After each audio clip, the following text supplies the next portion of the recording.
Yeah, can we close the doors, please?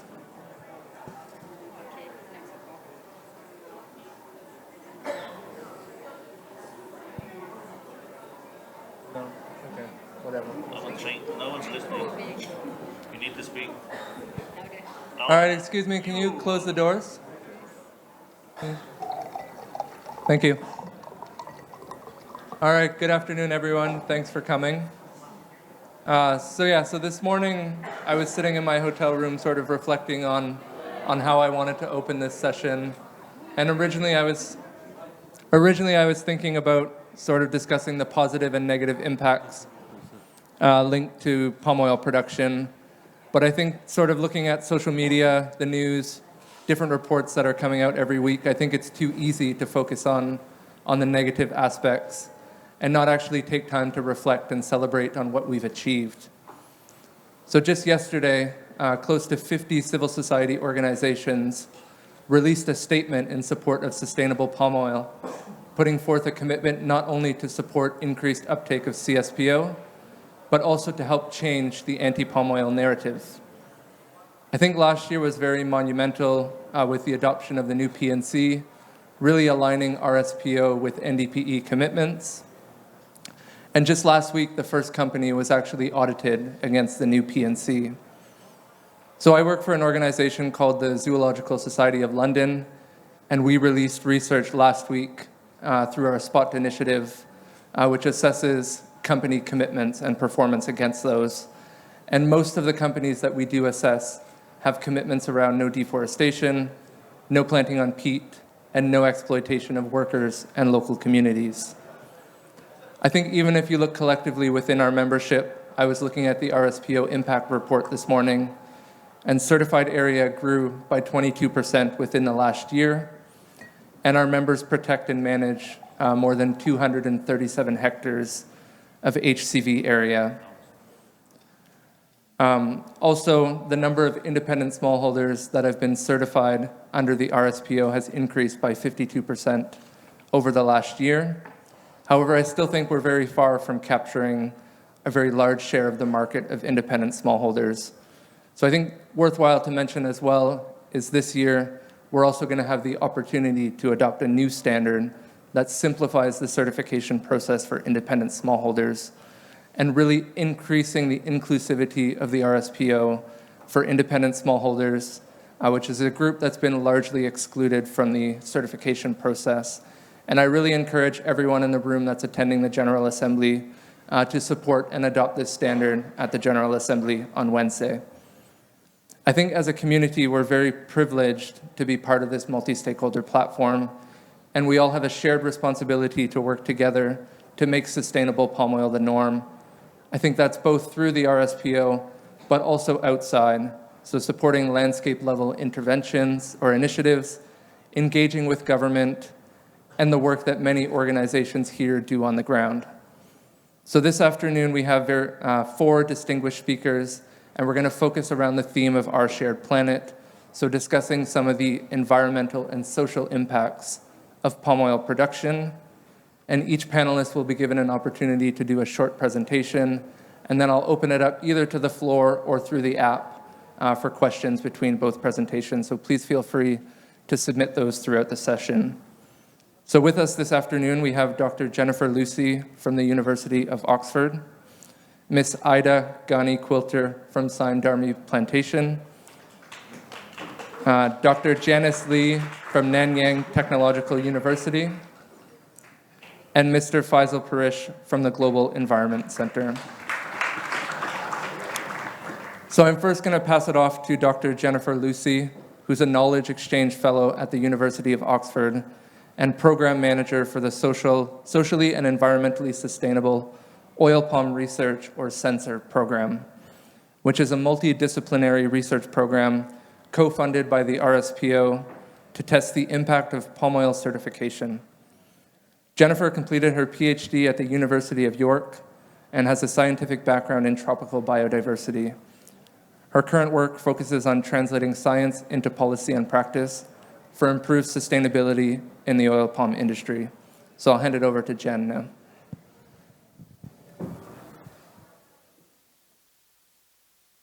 Good afternoon, everyone. So I'd like to talk to you today about some of our latest outputs from the sensor programme. So I think Mike gave you a good introduction to the sensor programme. It's a scientific research programme, and the key focus is testing the impact of certification. We produce academic peer-reviewed research and also easy-to-digest resources that are focused on providing useful information for the RSPO community. This particular project focused on the unintended impacts of the RSPO, particularly focusing on biodiversity and ecosystems.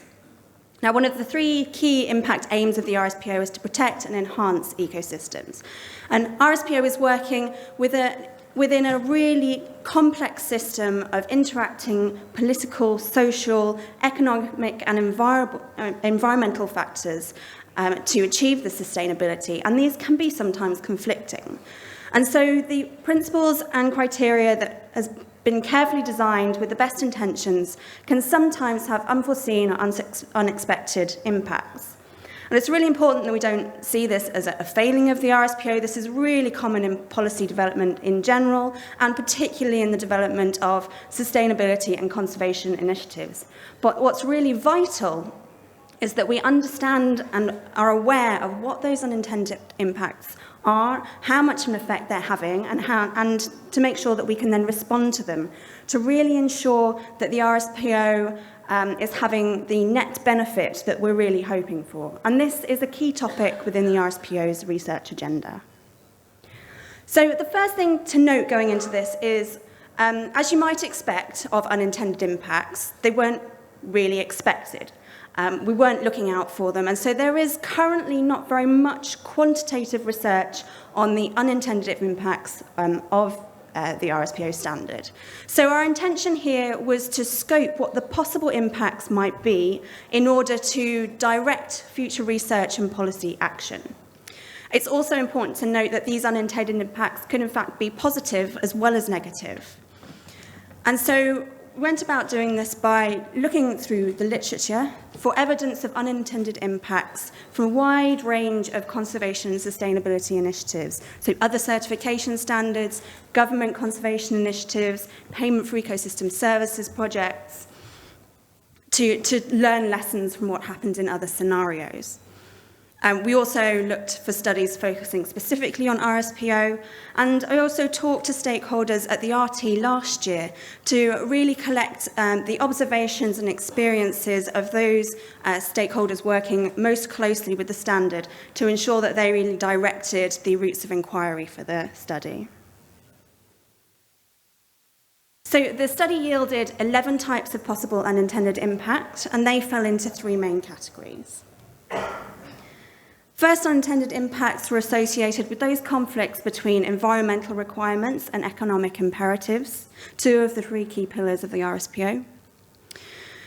Displacement of biodiversity declines and natural habitat was the second scenario. And this is a situation where, although RSPO may be having lots of positive impacts in avoiding biodiversity losses and habitat losses within its area of influence, so within its membership and certified areas, that perhaps these biodiversity losses are shifting or displacing to other areas or other actors. And so we're not necessarily having the net benefit or the largest benefit that we could hope for. And the third key impact is these positive effects. So I don't have time to go through all those 11 different types of unintended impact within this short talk, so I'll just give you a flavour of a couple of the types of impact within each of those categories. So the first is looking at these conflicts with economic imperatives. And the first example of this is that of anticipatory clearing. So two scientific studies have found that there was a large increase in forest loss in those areas that are now certified plantations immediately prior to the implementation of the new plantings procedure. It's important to note that these studies didn't determine whether those areas were certified at the time of clearance, so they could have been non-members at the time or they could have been acquired at a later date. but there is a really pronounced difference between the level of forest clearance within those areas compared to the wider industry. So Carlson and colleagues determined that there must be potentially at least some anticipatory behaviour going on here. And anticipatory behaviour is common amongst these kind of environmental regulatory initiatives and have been recorded amongst different government and conservation activities. Another scenario is within smallholder agricultural practices. So the RSPO has rightly a strong emphasis on improving livelihoods and yields within the smallholder context. But as a single commodity standard, the focus is clearly on the intensification of the oil palm production. And this could be at the expense of environmental considerations. So sensor work has found that certified smallholders tend to have monocrop plantations and also use larger amounts of herbicide to control weeds. And an increasing body of evidence suggests that polyculture or multi-crop farming systems could be better for biodiversity and other elements of environment, and could even create more stable incomes if they are diversifying those opportunities for smallholders. Then we move on to this displacement phenomenon. So the first example is displacement to non-forest habitats. So RSPO policy around biodiversity conservation has rightly focused on the effects of oil palm expansion on tropical moist forests. And it now has really stringent no deforestation criteria to address this issue. But one of the potential unintended effects of this is that RSPO members look elsewhere for opportunities to expand, and some of those areas might be equally valuable for biodiversity, but aren't currently recognised with the same emphasis within RSPO. And this situation has occurred in other government initiatives to reduce expansion of agriculture into forests, so in Costa Rica and also the USA, and has had some negative impacts, for example, by encouraging agriculture to move into important wetland areas. In the oil palm context, ancient natural grasslands are a vulnerable habitat. They're difficult to identify and they're often poorly protected by national law. And so they are at increasing risk, and there are examples of oil palm already expanding to some of these important grasslands in Colombia and Gabon. Another example is displacement to non-members. So the RSPO only reaches a small proportion of the oil palm landscape, and evidence suggests that certification occurs much more often in those uncontentious areas a long way from forest and risky areas for RSPO members.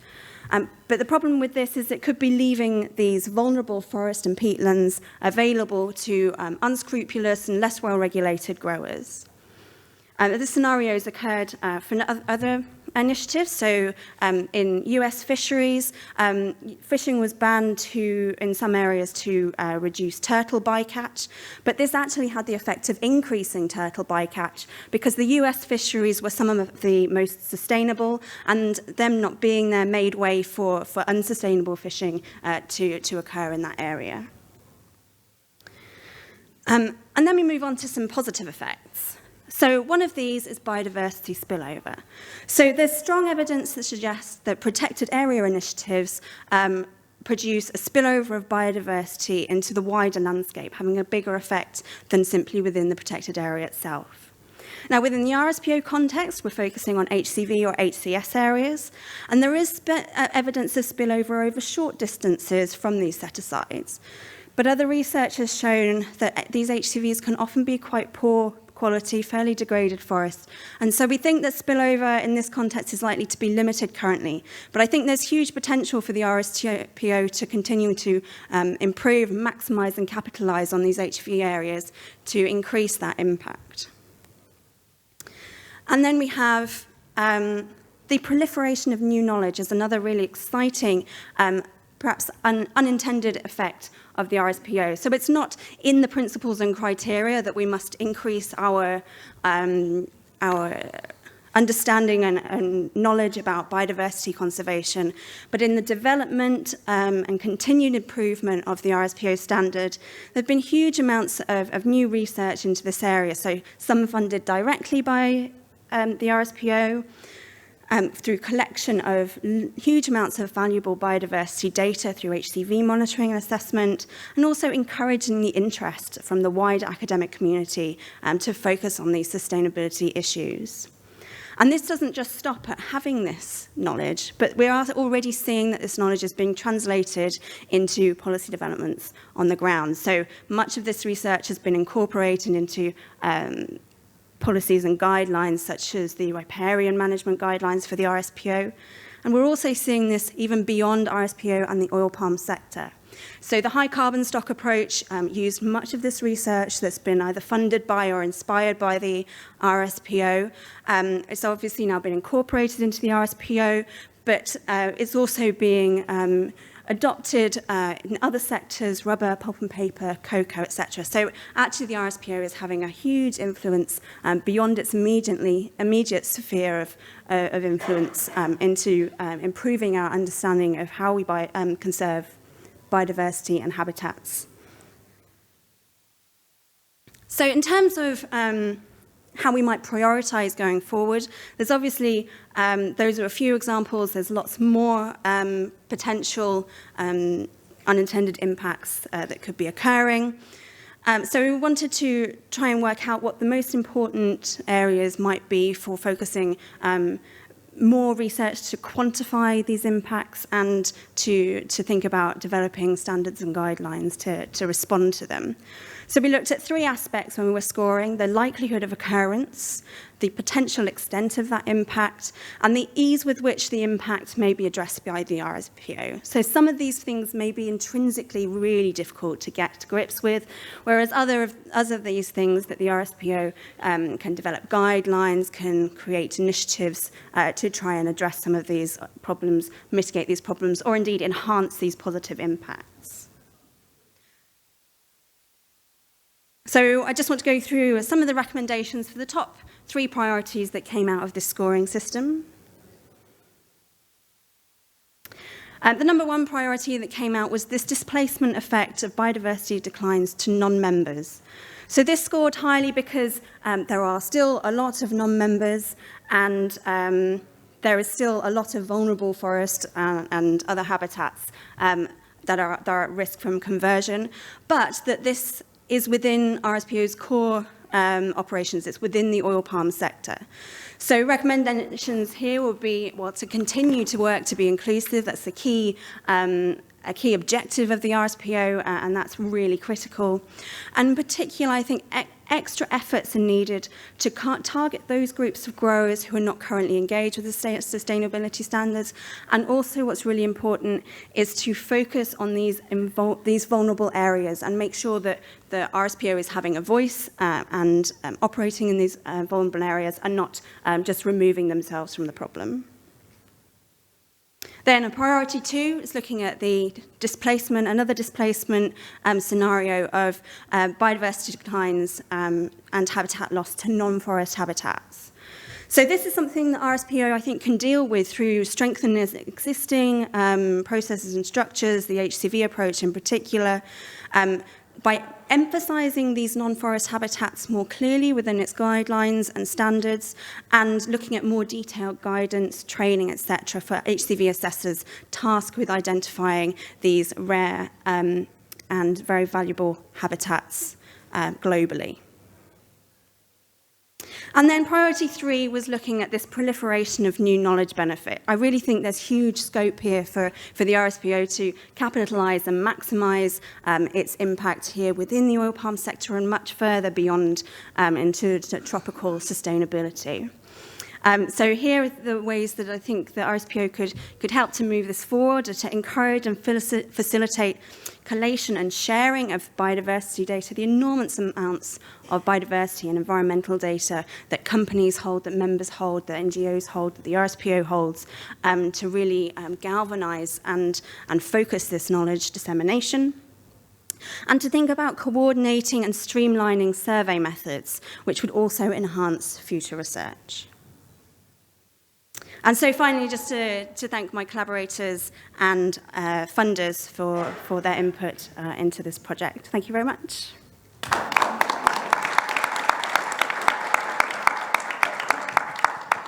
Thank you, Jen. Very interesting presentation. So I haven't had any questions come through the app, so I'm just wondering if anyone in the audience has a question. We have time probably for one quick question before we move on.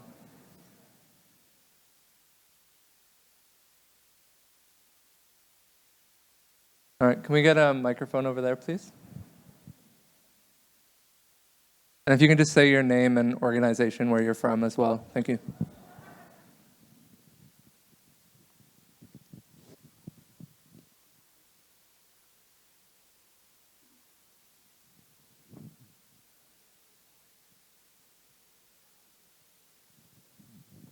Thank you.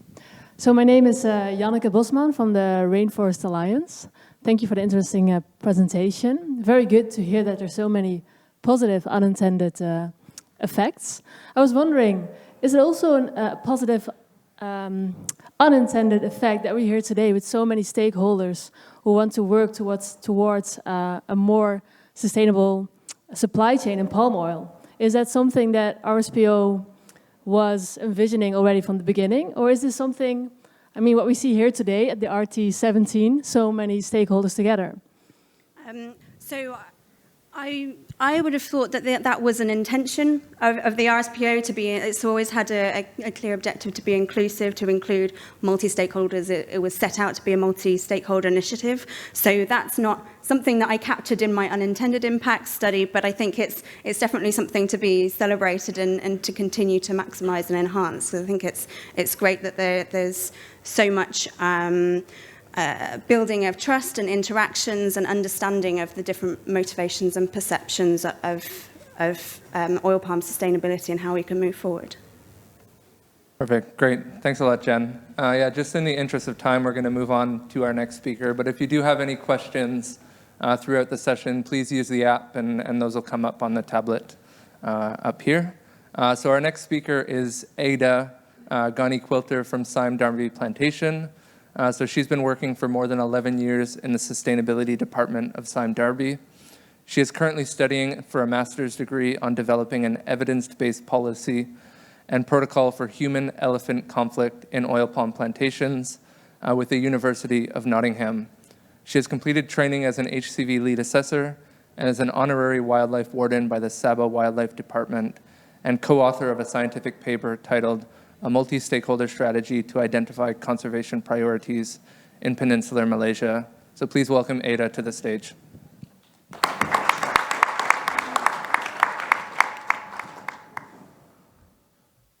Thank you very much, Mike.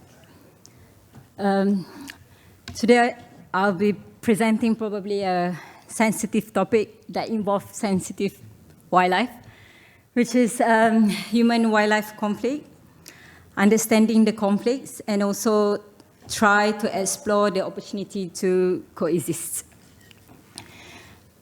So introduction, human-wildlife conflict normally being defined as interaction between people and also wildlife, and normally will produce negative impacts to both people and also wildlife.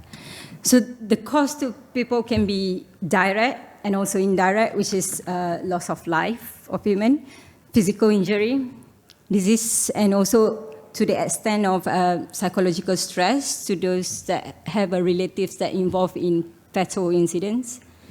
And then indirect is basically predation on crops, other properties, and opportunity costs, mainly the oil palm that didn't recover.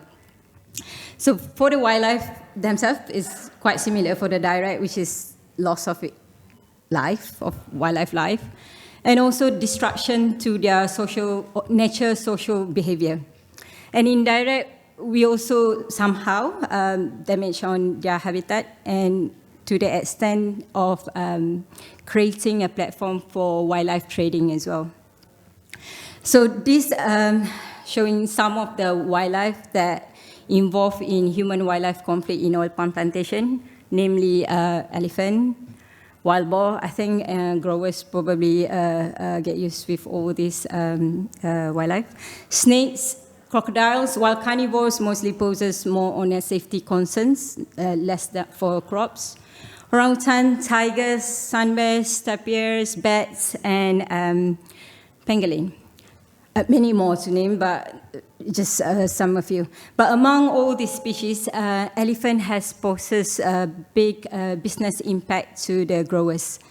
So while sometimes these species in conflict being labeled as a pest, they are also been protected by the international IUCN Red List and also by national law, namely Wildlife Conservation Acts, enactment, and also ordinance in Sarawak.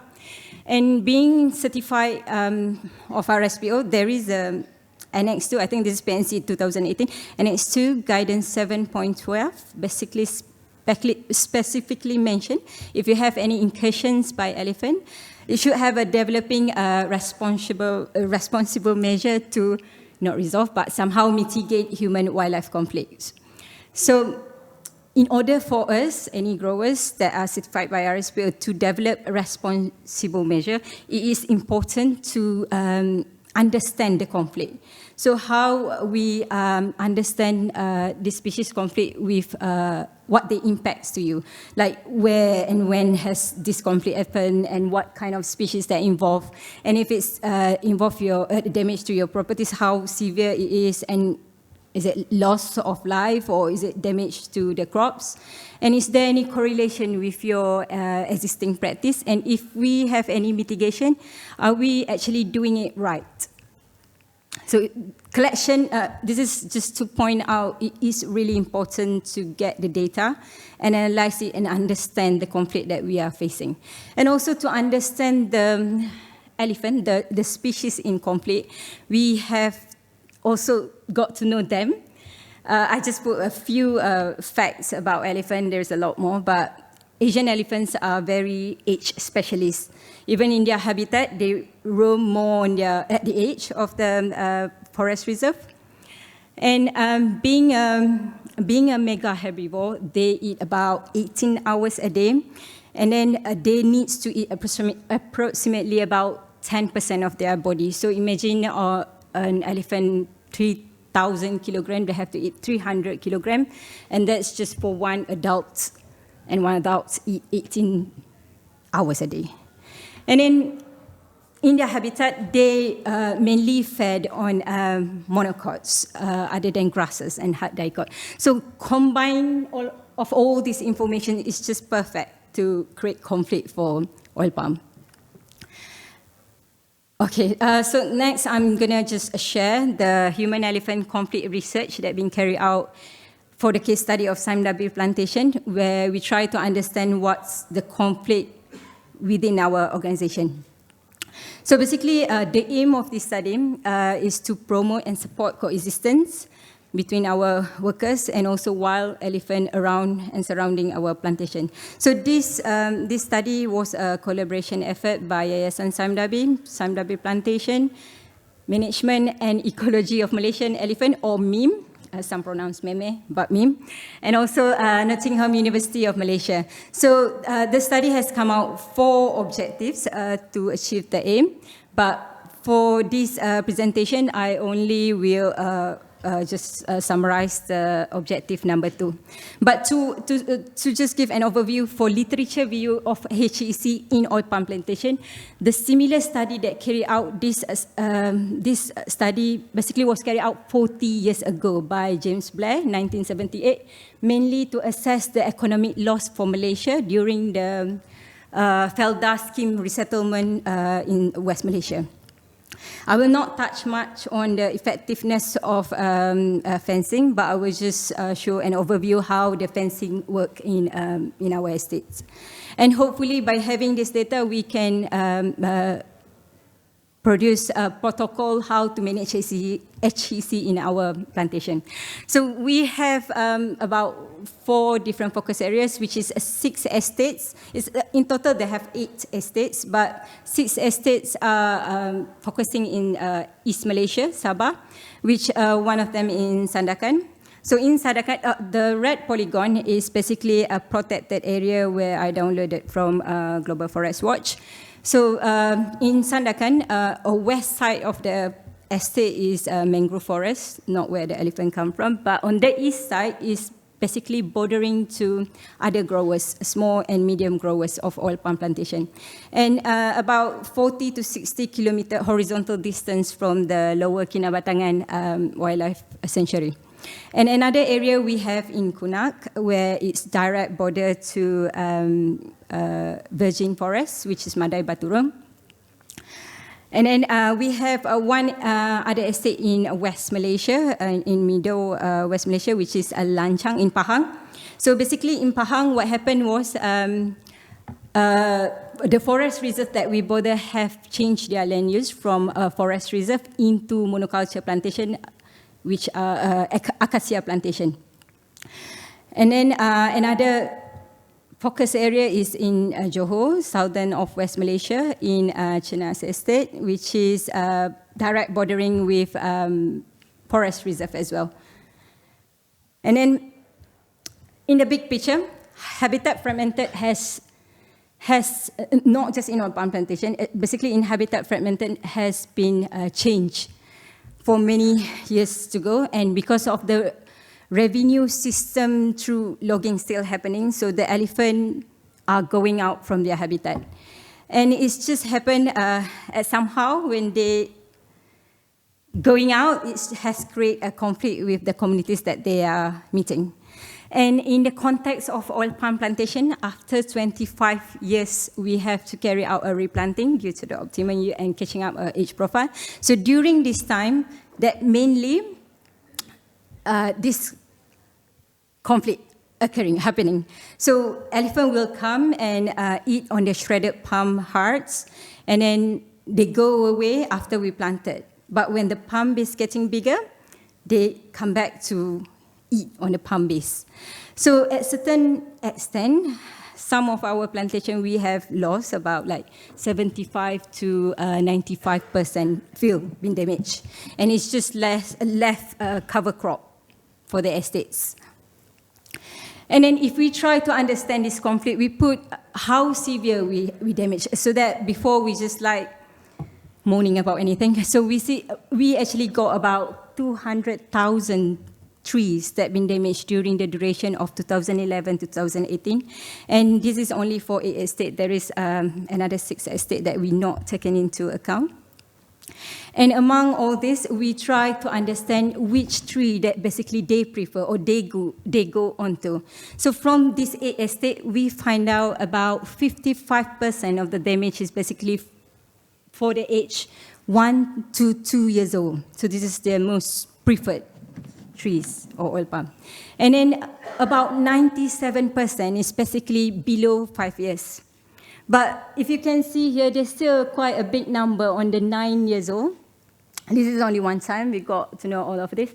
But when we put by estate, by location, we found out one outliers data from our estate, which is in the Kunak area. So basically in Kunak area, what happened was about 50% of the damage is at the age of 9 to 10 years old trees, so it's quite big.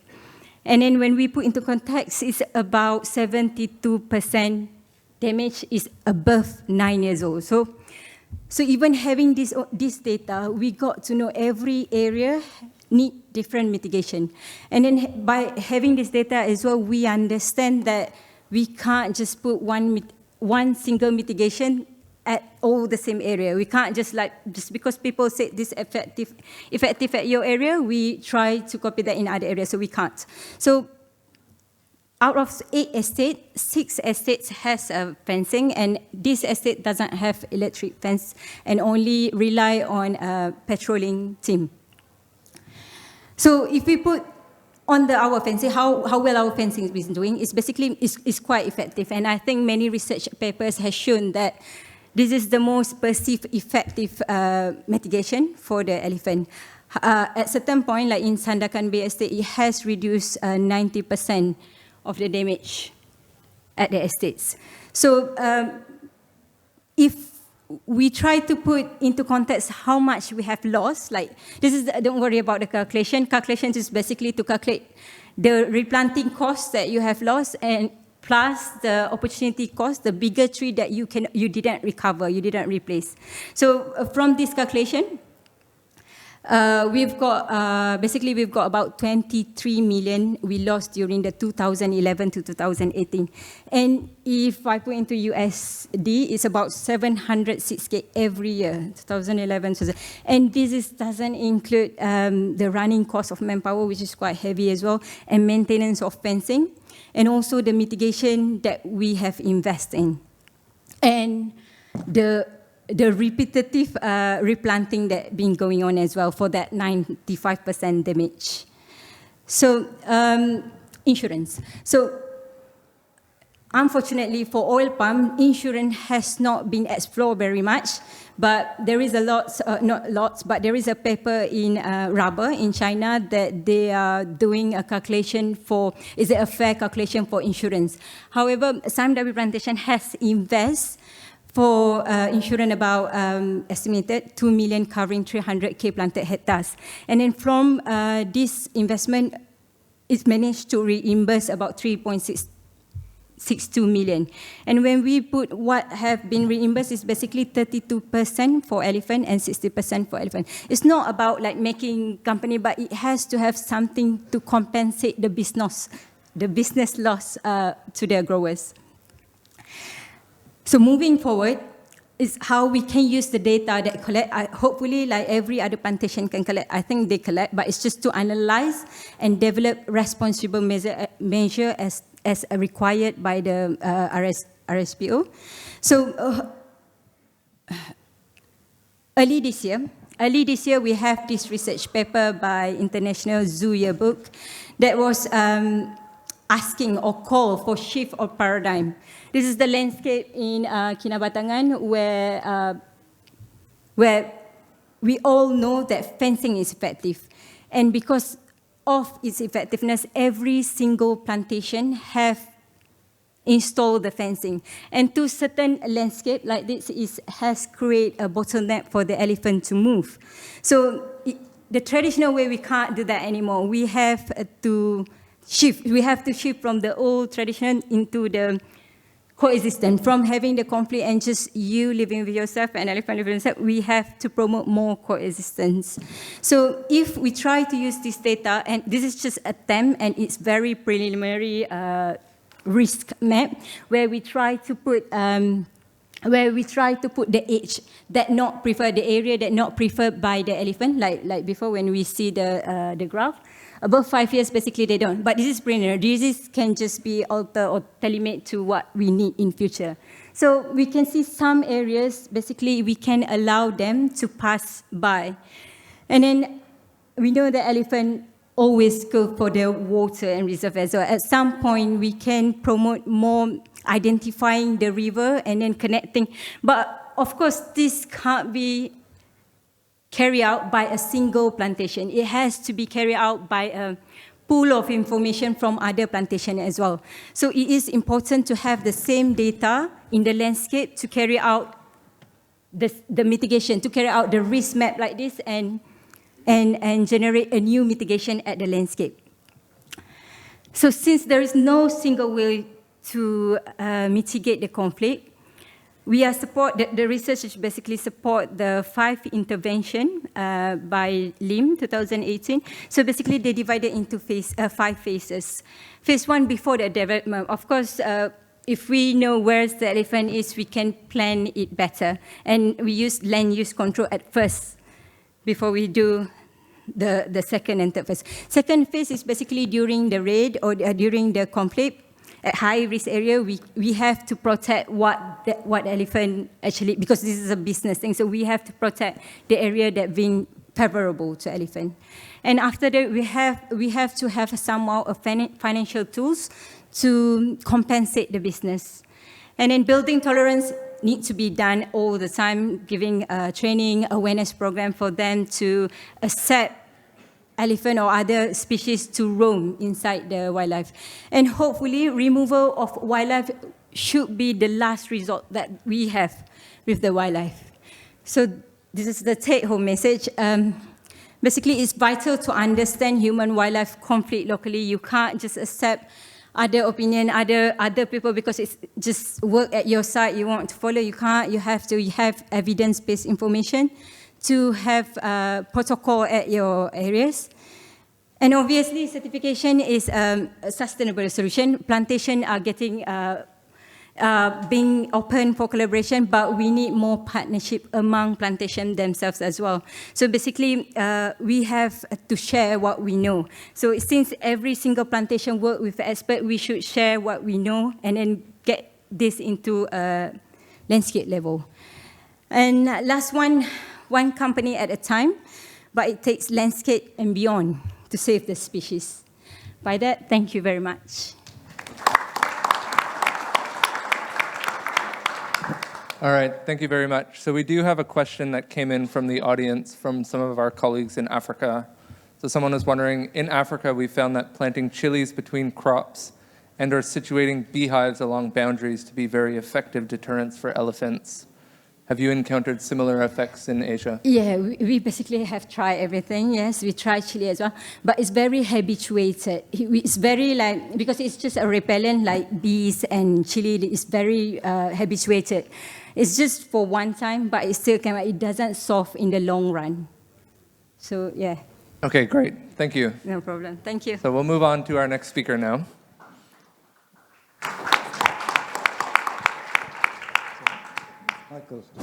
Oh, it looks like there's a question over there first. Yep.